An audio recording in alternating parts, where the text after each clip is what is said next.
بسم الله الرحمن الرحيم وقال تعالى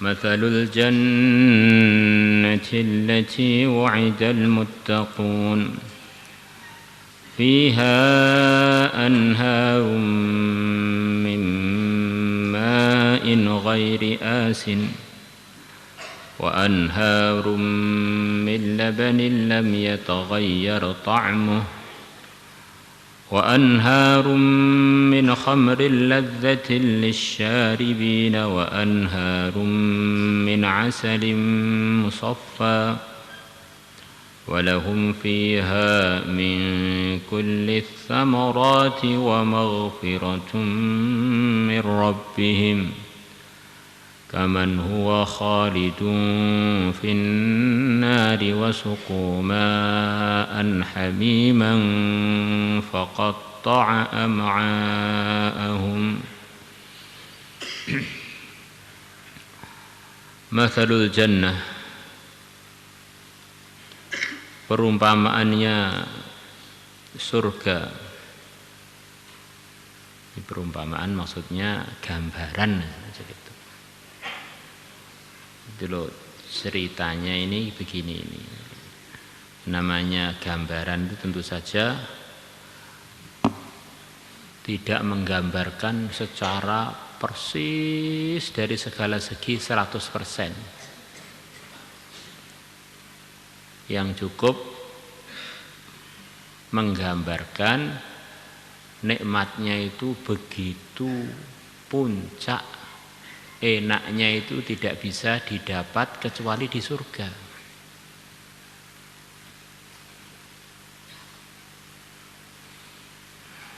Namanya perumpamaan itu tidak mengungkapkan dengan sempurna tentu saja. Fiha di dalamnya anharun ada sungai-sungai min ma'in yang sungai-sungai tadi mengalir dari air. Di dalamnya ada air-air ghairi asinin yang tidak asin. Di air itu terbagi 3 kurang lebih. Azbun air tawar, malihun air asin, asinun enggak tawar enggak asin, payau, air yang termasuk jenis air yang tidak layak untuk dikonsumsi dengan nikmat.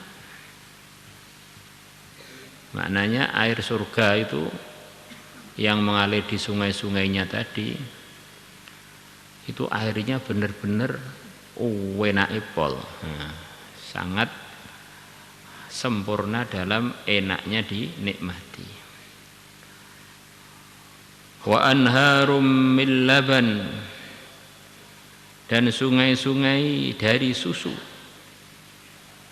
Yang menciptakan susu itu adalah Allah.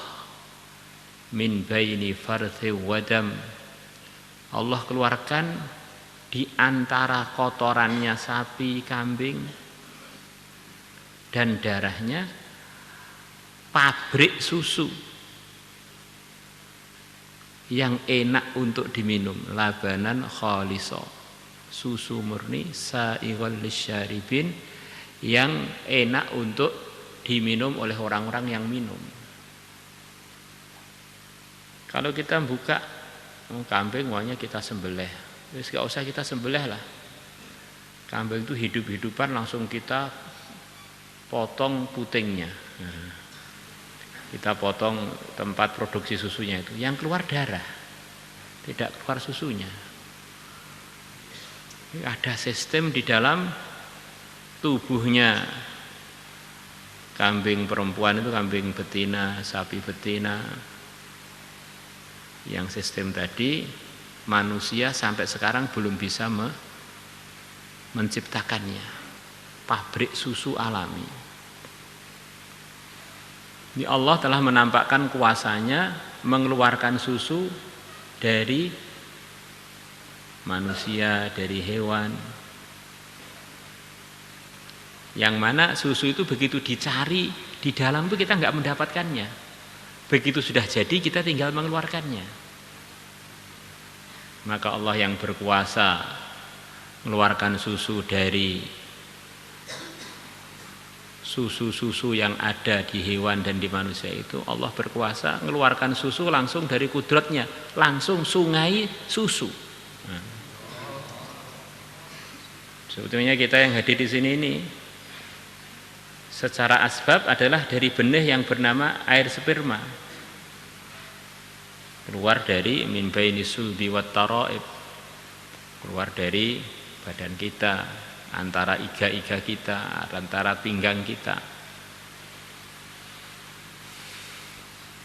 akhirnya keluar benih, akhirnya sekarang lagi ngaji di Trangkil. Yang mana ini bentuknya itu mirip dengan yang keluar dari hidung. Jadi kalau keluar dari hidung itu nggak jadi manusia. Itu namanya ingus. Maka nanti ketika hari kebangkitan, Allah yang menciptakan manusia dari sperma tadi akan menurunkan hujan sperma dari langit, bukan dari rahimnya ibu, bukan dari ayah, langsung dari langit. Plek, manusia-manusia yang ada di dunia ini tumbuh lagi seperti tumbuhnya janin, tapi prosesnya tidak melalui rahim ibu, langsung keluar dari tempat yang dia mati di mana saja. Nanti akan keluar seperti keluarnya tumbuh-tumbuhan yang kena siraman air hujan. Munculnya manusia, bukan munculnya apa itu terong atau munculnya itu. Sebagaimana kita tahu, masya Allah, sekarang musim hujan, asalnya beberapa bulan yang lalu kering, sawah-sawah kering, nggak ada hijaunya.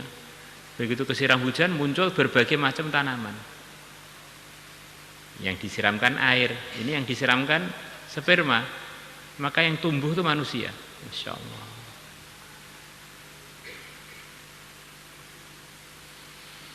Lam yataghayyar ta'muhu, yang rasanya tidak berubah. Jadi kalau susu di dunia keluar dari puting susu itu enggak berapa lama dianggap susu segar, itu paling 4 jaman, lepas itu sudah mulai agak kecut, lama-lama busuk. Tapi kalau sungai susu surga enggak. Terus seger, terus siap dikonsumsi.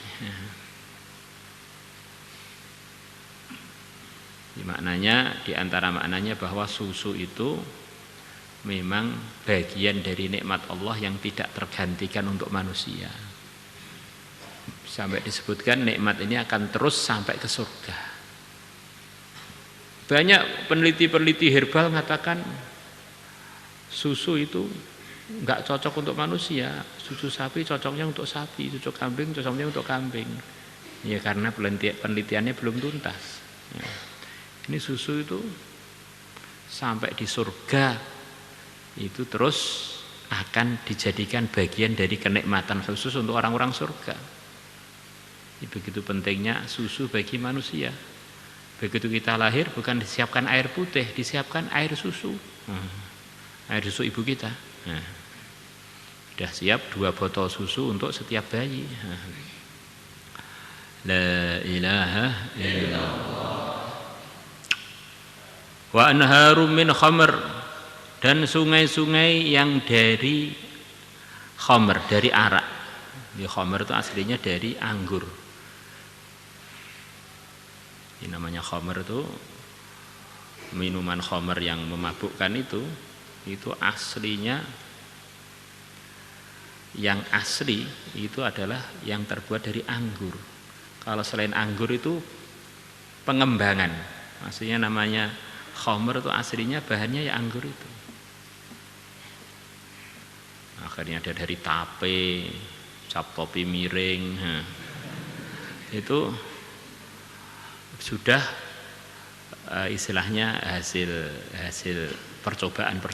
Ini namanya aslinya khamr itu yang dikenal itu ya, dan sampai sekarang pun Khamr yang memang dianggap asli khamr ya dari anggur itu.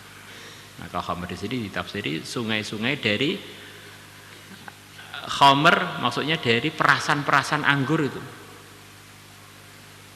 yang tidak memabukkan. Ladzatin, yang lezat lisyaribin, bagi orang-orang yang meminumnya.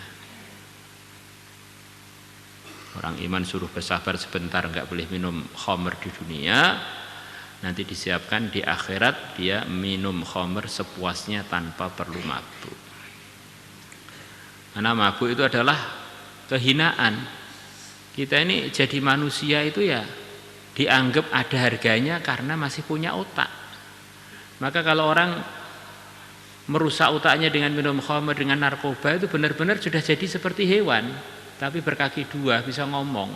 Nah, maka orang sudah nggak punya otak kan ghairu mukallaf majnun. Sudah nggak ada harganya, walaupun ganteng cantik, kalau edan ya sudah nggak ada yang siap menjadikan dia mantu, pekerja, orang kepercayaan, hilang udah. Posisi dia sebagai manusia itu hilang, tinggal kerangkanya manusia. Maka termasuk pelanggaran berat dalam agama adalah minum-minum dengan sengaja, minuman yang memabukkan. Akhirnya jati diri kamu sebagai manusia itu hilang gara-gara khamr itu. Orang itu bedanya dengan kambing, dengan hewan itu adalah dengan otaknya. Kalau sudah sama-sama nggak punya otak, ya kita ini malah tambah ngeri kan. Bentuknya seperti manusia tapi seperti hewan. Nah, gitu. Nggak bisa diajak komunikasi, nggak bisa mikir, nggak bisa. Maka termasuk pelanggaran berat adalah minum-minum yang memabukkan. Dosa besar. Wa anharun, dan sungai-sungai min asalim musaffa, dari madu musaffa yang dimurnikan, dari madu murni. Di madu murni itu bagian dari nikmat yang akan berterusan sampai surga. Ini diantara yang disukai Nabi adalah minum madu. Madu murni. Maka bahkan ada hadis-hadisnya, siapa yang menjilat madu murni pagi 3 kali jilatan, yang mana itu isyarat bahwa diantara cara yang terbaik untuk minum madu adalah dengan cara dijilat. Jadi langsung nanti akan mudah terserap dalam tubuh. Di antara tertibnya kita tuangkan di telapak tangan kita yang telah dibersihkan, tangan kanan banyak kita jilat. Pagi hari alarik, ketika perut kosong, menjilat madu 3 kali jilatan minimal. Hari itu sampai sore hari dia tidak akan kena penyakit yang berat. Pagi hari, sore hari, begitu juga sampai kurang lebihnya begitu. Jadi surga ini apa-apa maksimal di sana bukan jilat madu, sungai madu.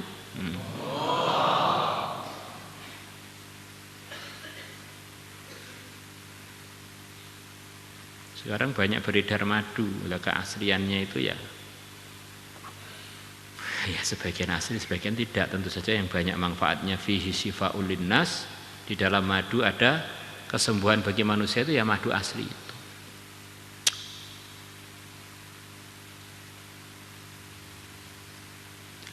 Walahum fiha, dan bagi mereka orang-orang yang takwa fiha di surga min kulli thamarat, segala macam buah-buahan.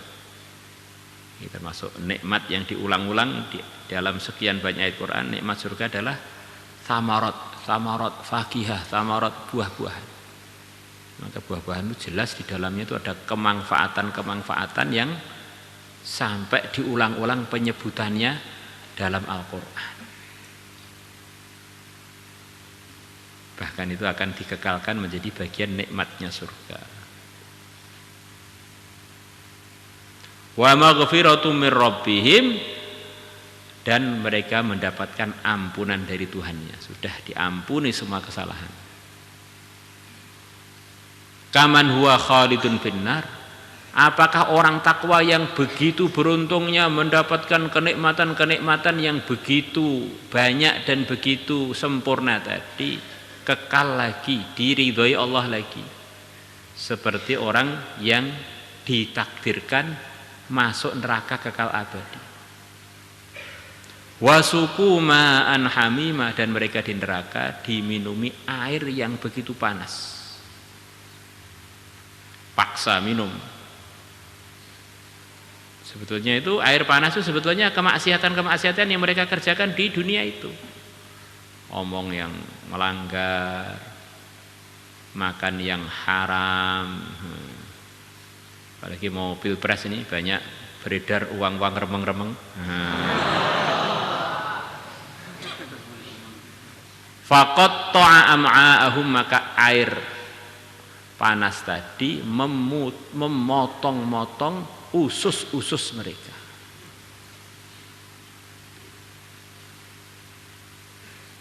Di setiap kita amal yang tidak dalam arahan Islam itu akan jadi bagian dari siksa neraka.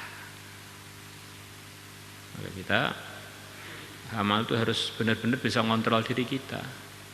Ini pahala apa ini neraka? Ini kerugian apa ini keuntungan? Gunakan mata, gunakan kuping, gunakan mulut, gunakan hidung. Insyaallah. Insyaallah. Wallahu a'lamu bis-shawab. Salatullah salamun